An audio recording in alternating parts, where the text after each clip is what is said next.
Greetings, Professor Van here. This video is the introduction to industrial instrumentation. The distance from your elbow to the tip of your middle finger is called a cubit. Cubit is the oldest known unit of measurement, dating back to 3rd millennium BC in ancient Egypt.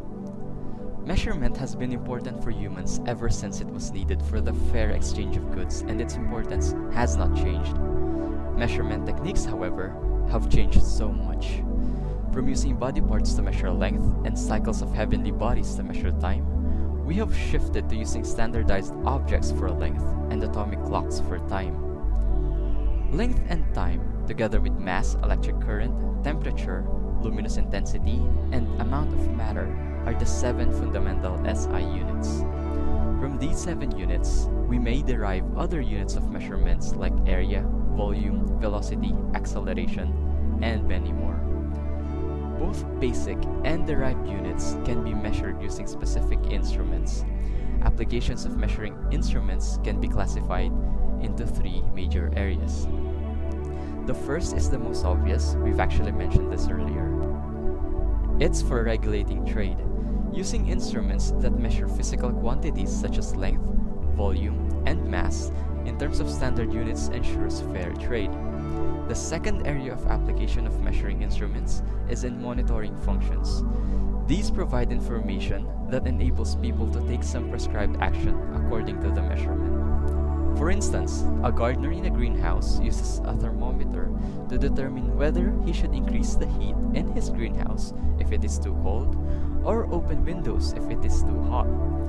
Another example for this is observing a barometer. It allows us to predict the likelihood of rain so we can decide whether or not to bring an umbrella with us.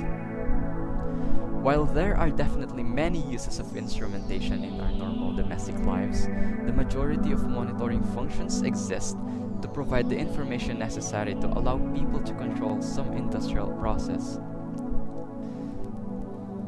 In a chemical process, for instance, the progress of a chemical reaction is indicated by the measurement of temperatures and pressures at various points of the process. Such measurements allow the operator to make correct decisions like varying electrical supply to heaters, cooling water flows, valve positions, and so on. Lastly, the use of measurement systems as part of automatic feedback control systems is the third area of application. One example for this are modern heaters. When you set a specific temperature, say 25 degrees Celsius, the heater starts to warm the room. The heater has a built-in thermometer that constantly measures the room temperature. If the thermometer only measures 23 degrees Celsius, a comparator would produce an output that is the difference between the set temperature and the measured temperature. This is called the error signal. The heater would see this error signal and produce more heat as a result.